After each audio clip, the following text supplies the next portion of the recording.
ঢাকা থেকে দিল্লি একটি আন্তর্জাতিক ফ্লাইটের যাত্রাপথ, কিন্তু সেই যাত্রার সঙ্গী ছিল এমন কিছু যা বিমানেই থাকার কথা নয়। একটি লাগেজে ছিল ৩১ রাউন্ড তাজা গুলি। আরও বিস্ময়ের বিষয়, ঢাকার হজরত শাহজালাল আন্তর্জাতিক বিমানবন্দরের একাধিক নিরাপত্তা ধাপ পেরিয়েও সেগুলো শনাক্ত হয়নি। ঘটনাটি ঘটে গত ১৬ জুলাই। বিমান বাংলাদেশ এয়ারলাইন্সের BG397 ফ্লাইটে দিল্লি যাওয়ার জন্য বিমানবন্দরে আসেন এশিয়ান গ্রুপের চেয়ারম্যান নজরুল ইসলাম ভূঁইয়া, তার ছেলে আরিদিয়ান ভূঁইয়া ও মেয়ে নুসরাত জুবায়ের। বিমানবন্দরে প্রবেশের পর তাদের লাগেজ হেভি লাগেজ গেট 6-এ স্ক্যান করা হয়। এরপর চেক ইন, ইমিগ্রেশন এবং বোর্ডিংয়ের আগে চূড়ান্ত নিরাপত্তা তল্লাশিও সম্পন্ন হয়।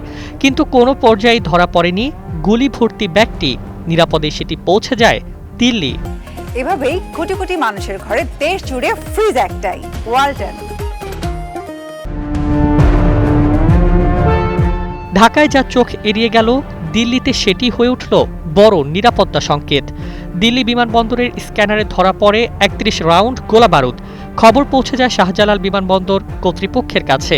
শুরু হয় তদন্ত সংশ্লিষ্ট কর্মকর্তার দাবি, সিসি ক্যামেরার ফুটেজ বিশ্লেষণে নিরাপত্তার বিভিন্ন ধাপে গুরুতর গাফিলতির পাশাপাশি সংশ্লিষ্ট যাত্রীকে বিধি বহির্ভূতভাবে বিশেষ সুবিধা দেওয়ার বিষয়টিও সামনে এসেছে।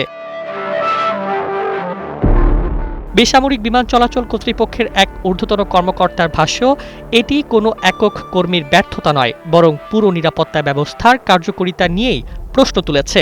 এখন তদন্তের কেন্দ্রে একটাই প্রশ্ন, এতগুলো নিরাপত্তা স্তর পেরিয়ে ৩১ রাউন্ড তাজা গুলি কিভাবে বিমানে উঠল, আর এই ব্যর্থতার দায়ী বা কার?